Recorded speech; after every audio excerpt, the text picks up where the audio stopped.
Hello, and welcome to Made in Turkey. My name is John. My guest today is Ara Sarafian.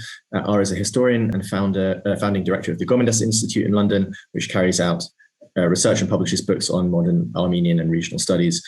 I've known Ara for quite a long time, and I made a short documentary about his work in 2015, when you took a group of scholars and people from the Armenian diaspora and people from Turkey as well to some of the locations where the Armenian genocide massacres happened, and you've been working on not just on the genocide but on reconciliation around the genocide and its legacy for a very long time. So thanks very much for talking to me about this, Ara. It's an interesting moment, obviously, because of the recent recognition of the genocide by the United States government, or at least by President Biden, which is something that was coming for a long time, perhaps. So I thought we could take stock of what the current situation is and where this recognition kind of leaves the debate on the Armenian genocide and its recognition in general. Just as a very basic first question, I thought maybe we could just sort of look at what is a genocide and how can we define it. Obviously, you're not a lawyer or a legal scholar, but in terms of what it means for the recognition of the Armenian genocide in particular, how do you understand the word genocide? Yeah, well, hello, John, for a start. The term genocide means the murder of a genus, a social group, just like homicide is about killing individuals. So what I understand, and as a historian, is the attempt to wipe out, to exterminate a given given population, in this case, Armenians. It's a very simple definition. Yes, there are more elaborate ones. There's Raphael Lemkin, there's the United Nations, there's case law. But at the simplest, it's the attempt to exterminate or destroy a nation or social group. And that's what Armenians were subjected to in 1915. You've been working on the history of the genocide for a very long time. You first went to Turkey in the 80s? Yeah, very, very early 1980s, out of curiosity, because given my background, I wanted to know what was going on, have a sense for the place. And I've been going to Turkey onwards, backwards and forwards for the rest of the 40 years. So yes, I have a familiarity. You taught English in Turkey as a student, I seem to remember, and before you went to do research work there. Yes, I started that way. I started out of curiosity. I went to learn Turkish. I taught at a school there. It was an opportunity for me to get to know the place, to get to know people, to get rid of my own prejudices, and to see the possibilities of addressing this issue, the Armenian issue, at a more human level. So that's where I started. And then I went into academia because I realized that that's the only way forward to come to grips with the legacy or the reality of 1915.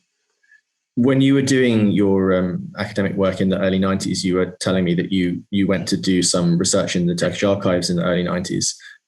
What was the sort of situation like for kind of Turkish historiography around the genocide at that point? Obviously, the denialism at that point was perhaps somewhat stronger than it then became in the early 2000s. Yes, denial in the 1990s was somewhat cruder, I would say, and it's a position that the Turkish government's going back to even now. Maybe we can talk about that later. But at that time, yes, archives were limited, access was limited, the range of materials were limited. Materials that you looked at were pre-read, and often they were denied to you. They decided whether it was relevant to a research topic. So early 1990s was difficult. They refined. There are ways of controlling, of course. They refined the processes, but it was rather crude, and I had a very hard time. 1991 and 1993, they changed their position a little bit because they realized it was counterproductive what they were doing. So I was at the beginning, right at the beginning, when they were trying to open up the archive and arguing that a Turkish case against the Armenian genocide can be sustained on an archival basis using Ottoman records. And let me tell you that they haven't succeeded making their own case, even within the context of Ottoman archives. And in terms of this, the history of the way that the Turkish state has kind of conducted these denialist tactics, I mean, obviously it includes things like the destruction and concealment of evidence.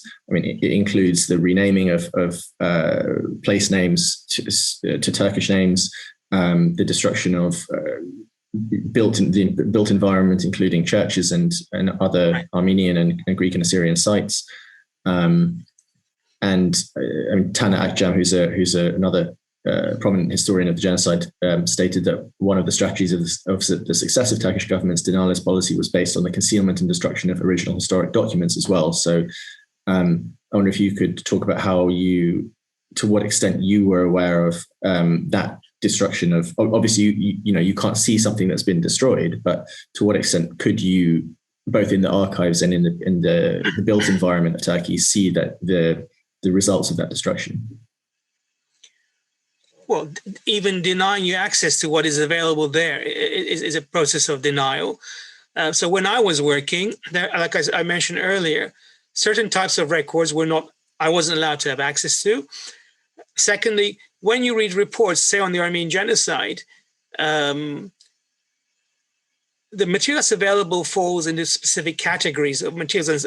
Just to give you an example, I was looking at telegraphic reports ordering deportations. I was looking at telegraphic reports asking about deportations. Talat Pasha was asking about how many of this convoy reached such and such place. But I also noticed that the responses to those telegrams were not available. The responses are the critical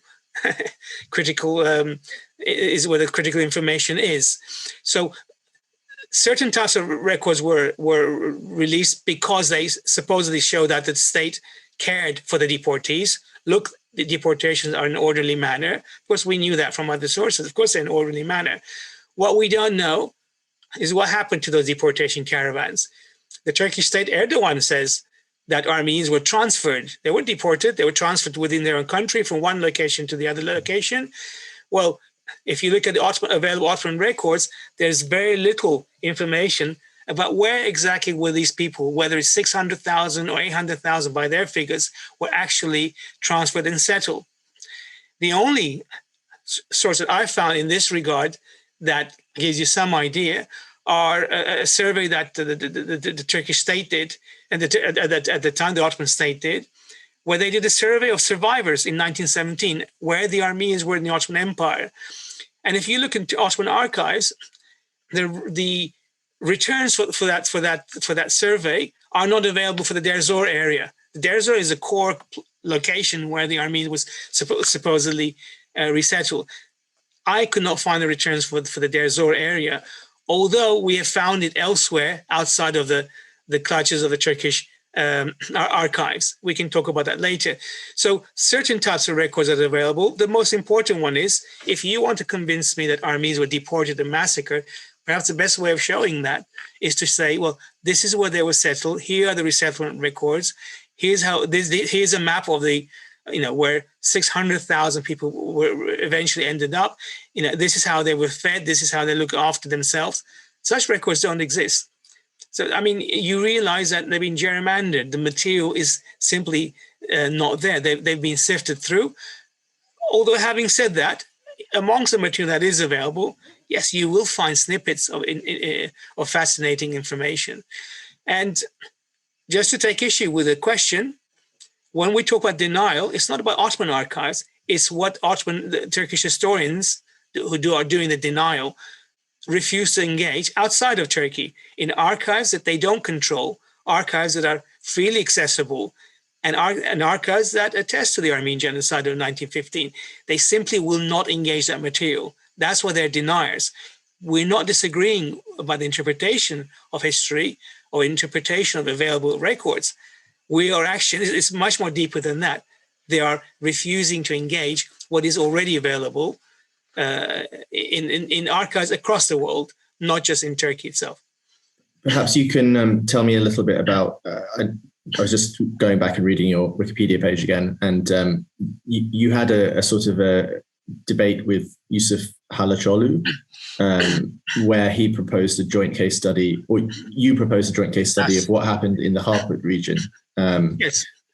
And that fell through because, well, first of all, he said that you pulled out or declined to carry the study, and you said, well, he said that the archives or the material that he said was going to be available was not actually available. Right. So we have I work on a number of projects in order to come to a sensible resolution of differences. So one of those was to suggest, why don't we do a case study of one location where Armenians were removed in 1915. You show me why you think it wasn't genocide by producing the resettlement records from archives that you claim are open, because Yusuf Halaçoğlu was the head of the Ottoman archives in Turkey. And I will give him my evidence that to state that actually these people were murdered on a grand scale. And Halaçoğlu agreed to this project because he was frankly embarrassed, because the proposal to him was made by Turkish journalists who thought it was a good exercise. And in the end, he pulled out.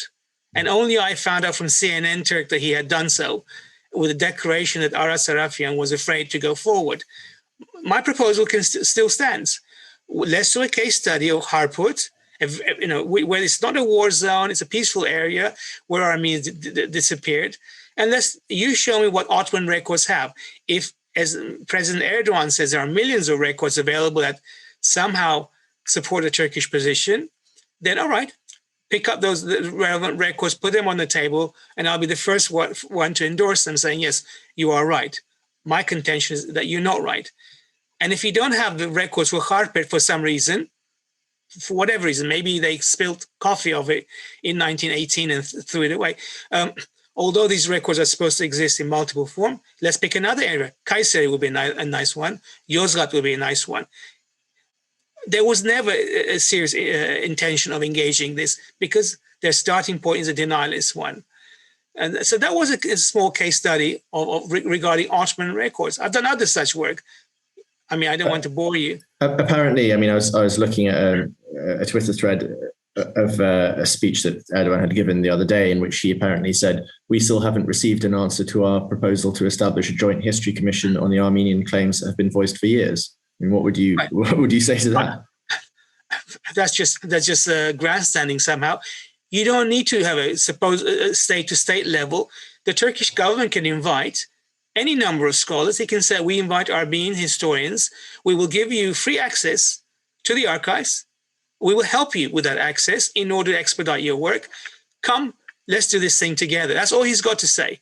Of course, that's not the point. If he were to say that, he would lose the initiative. Right? So you would be very happy to go and take up his proposal of a joint history commission? I've always said that. If you look at my record publicly, I've been in favor of doing so, yes, because that's what historians are supposed to do. It doesn't mean that we're suspending our judgment and on all the scholarship, on our understanding, but am I willing to engage that? Yes. You know why I would do that? In order to show the Turkish side, or people who believe the Turkish state, that their position is vacuous. They have a problem to address. So in that respect, I would enter such a dialogue, such an exercise. In fact, one of the issues came out when he accused Armenians of mutual massacres and Armenians massacring Turks. I've even made such a suggestion to Turkish historians and say, well, why don't we look at these massacres where Turks were victims? Where did they take place? What were the numbers involved? And let's put them in a proper historical context. They didn't do so. There is no willingness to enter into a meaningful dialogue, a meaningful academic dialogue and engagement, because their purpose is political. It's non-engagement, while conceding the fact that you're not willing to do the necessary work to resolve this matter. They know what the score is. Turkish official historians know what the score is. They even forge arguments. And just to give it a quick example, because it matters, it's one of the other projects I did. April 24, 1915, Armenian intellectuals were arrested. 90 of them were sent to IS prison, the political prisoners. So here's a control group of 90 men who were state custody, who were sent to prison. There's no reason for them to disappear, is there?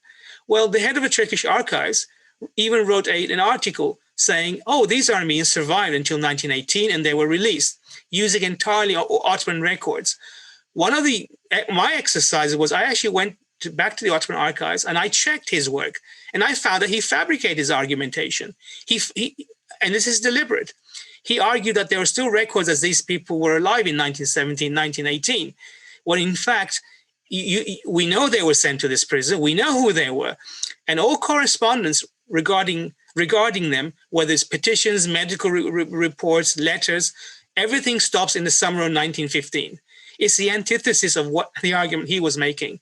And I wrote my response in Turkish. I published in Agos. I invited him to respond. He didn't respond. And frankly, neither did other Turkish historians, nor was a pressure put on him to respond. So here's the head of the Turkish archives fabricating an argument on the Armenian genocide using Ottoman records. And when he is challenged, he still will not defend his own position, but he will repeat it. So you find the argument by Yusuf Saranay, even on the website of Turkish Foreign Ministry, saying, deportations were an orderly affair. And here's an example of how these 90 prisoners were sent to Ayash prison. And then they were kept there until the end of the war and released. It's a very simple exercise. Were these people alive or not? As Hobsbawm would say, is Elvis Presley dead or alive? It's a straightforward question. And this is a question anyone can ask. And this is a head of the archives forging an argument entirely based on Ottoman records. We're not even talking about other sources. This is a flavor of what we're dealing with. It's just to criticize the UK as well, lest people think that we're just being specifically criticizing Turkey. The thing that this reminds me of sometimes is I don't know if you know about Operation Legacy, but Operation Legacy was a Foreign Office Foreign Office and security services plan to basically destroy a lot of the colonial era archival material that was held in British embassies in places like Delhi and Kenya and so on. Yeah. And when Britain, during the sort of the period where Britain left all of its imperial possessions, one of the last things that a lot of people remember who lived in those cities was the plumes of smoke that were coming up out of the British embassy from them burning all of their, presumably incriminating documents about people that they had arrested and tortured and so on. So, I mean, this is something, this kind of obliteration of incriminating evidence is something that is not unique to Turkey or to the Ottoman Empire, but, is quite a common thing for a lot of, countries that abuse their citizens or the citizens of their colonial possessions do.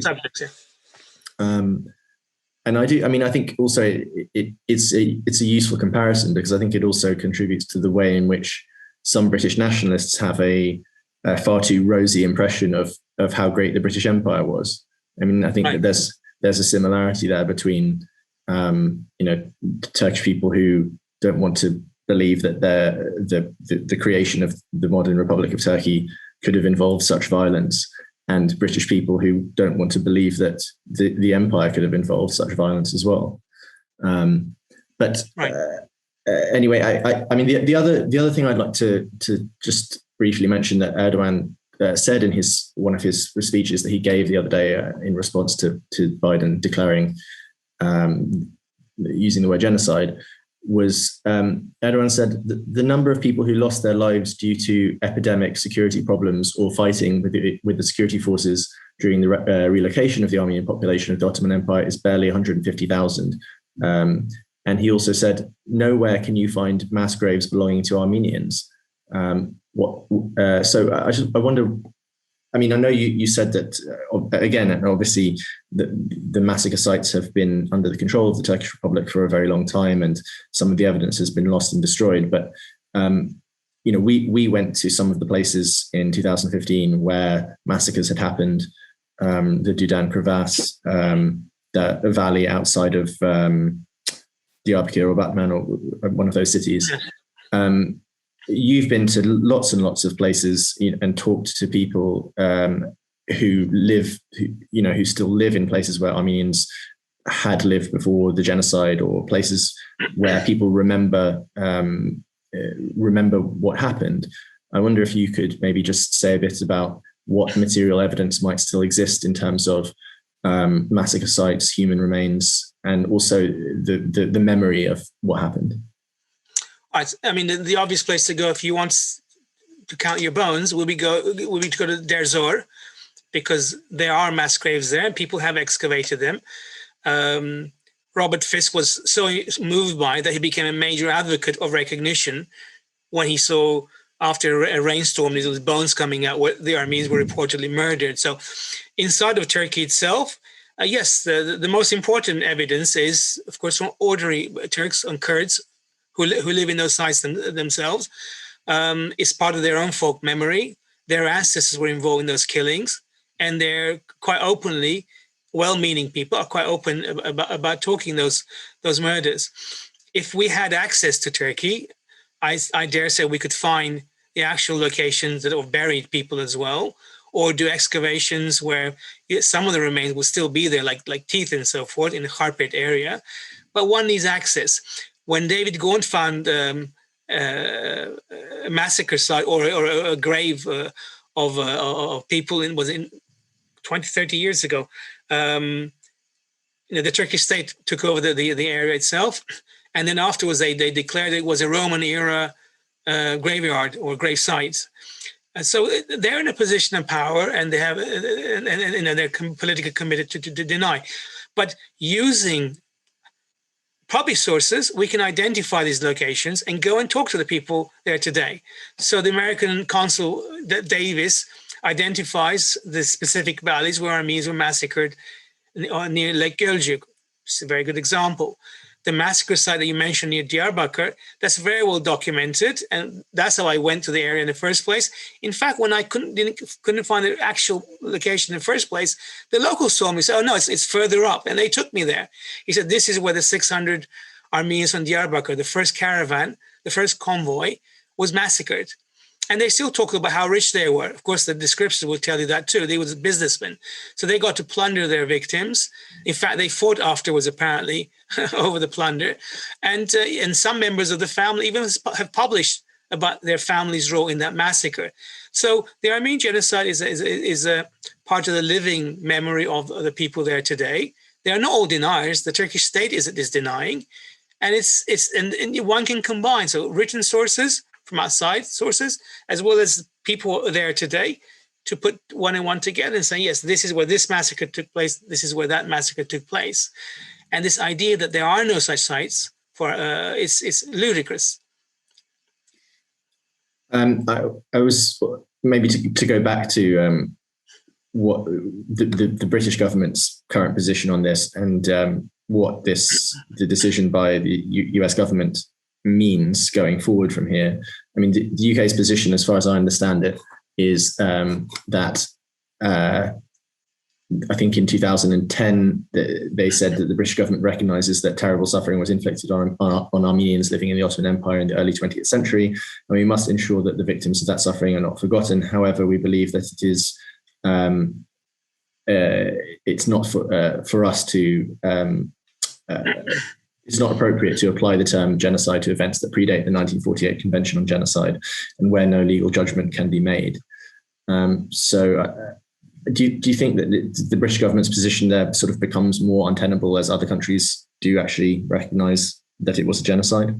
And do you think that it's possible that the UK government could change its position, or do you think that, given the economics of Brexit and the need for the British government to have a trade deal with Turkey, that they would just not do that? Yes, we said the British have a transactional relationship with Turkey. Part of that relationship is sort of massaging the genocide issue, non-recognition.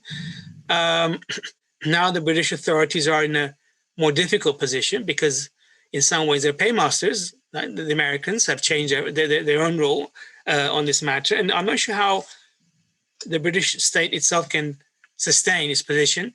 And the non-recognition is not just not calling a G word in Parliament.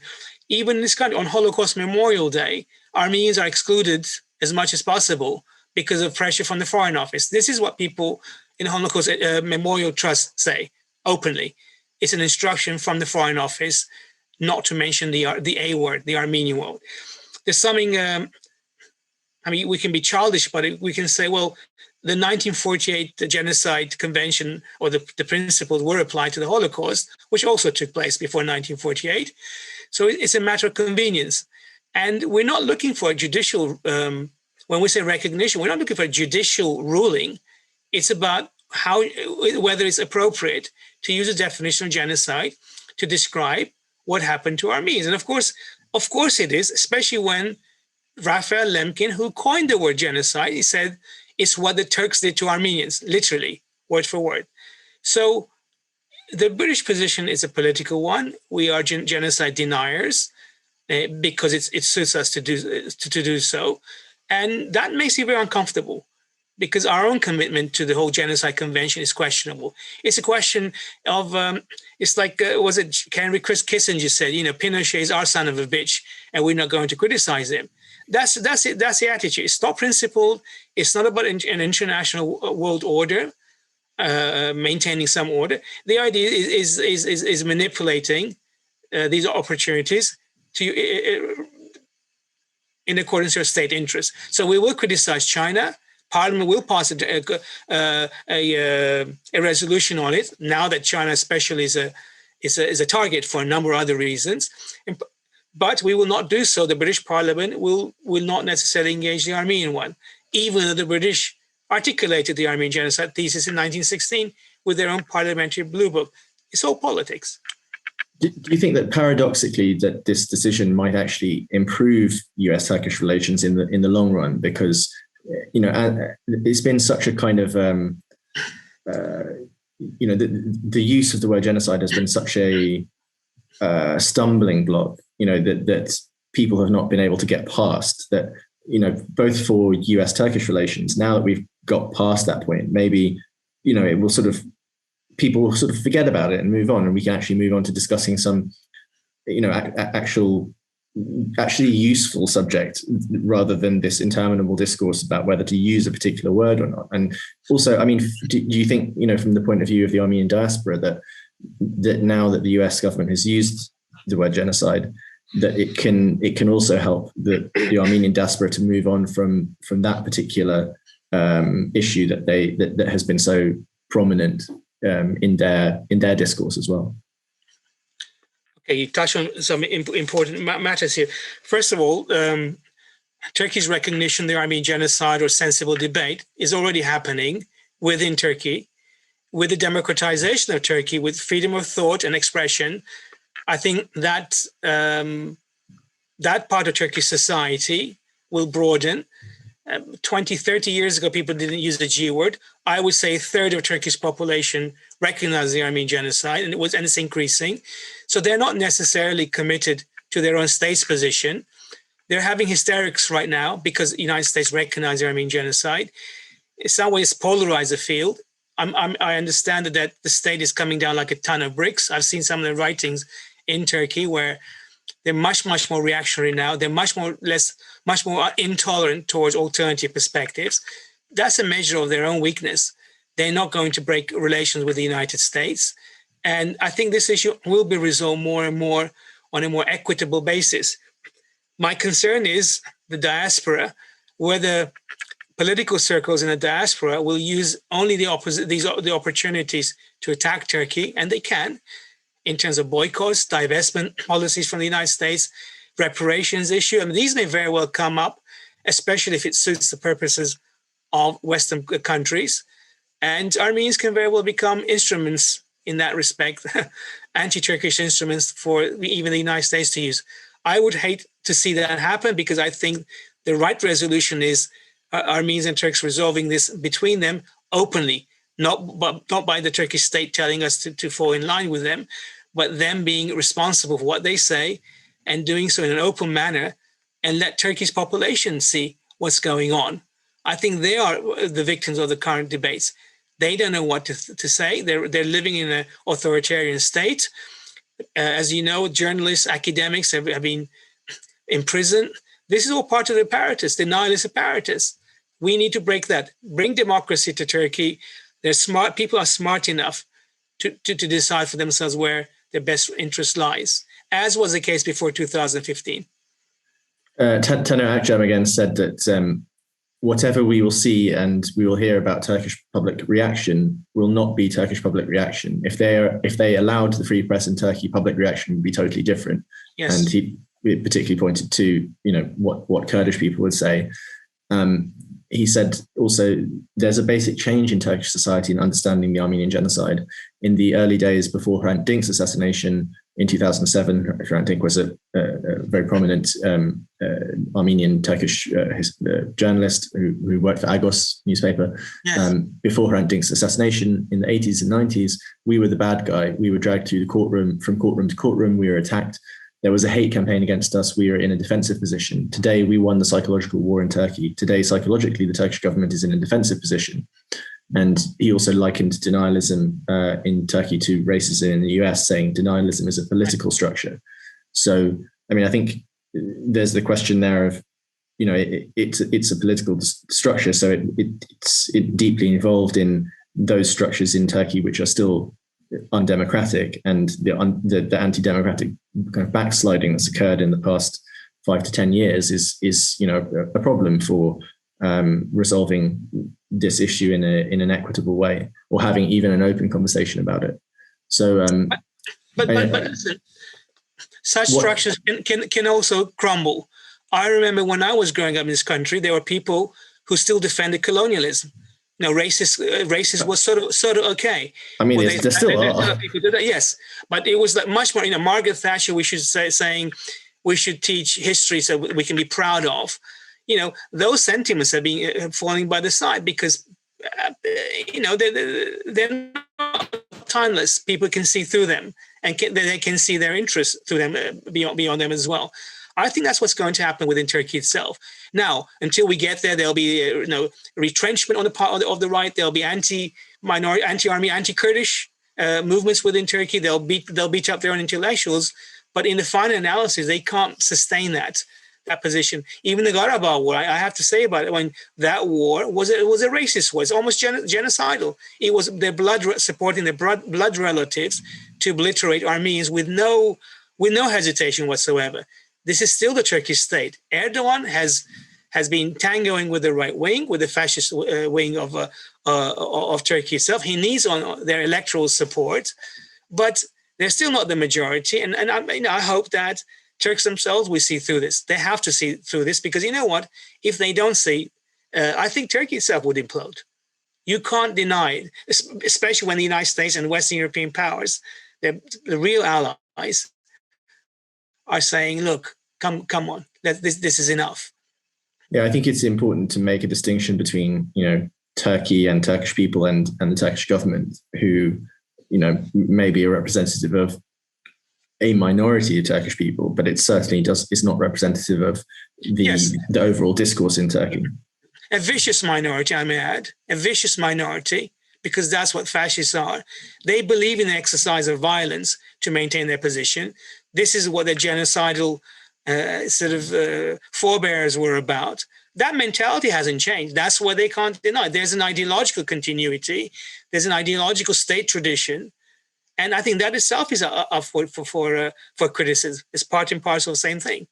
I think that there's something tragic almost about, how Erdogan's party, given that it was by Turkish standards, it was well, I mean, I wouldn't maybe necessarily go that far, but I guess to some extent, I mean, it was more willing to talk about minority rights. It was more willing to recognize the pain and suffering that Kurdish people and other minorities had experienced, and for it to kind of revert to type, by just going back to this needing the nationalist votes, it's very sad. But active violence, we're talking since 2015, the onslaught against Kurds. It's active violence, John. I mean, this is why it's unconscionable. If you look at my record, I never criticized President Erdogan until after 2015. I still said, in the final analysis, He's a politician, but he's been shifting the debate to be much more open. Yeah, in 2015, he reverted to type, as you say.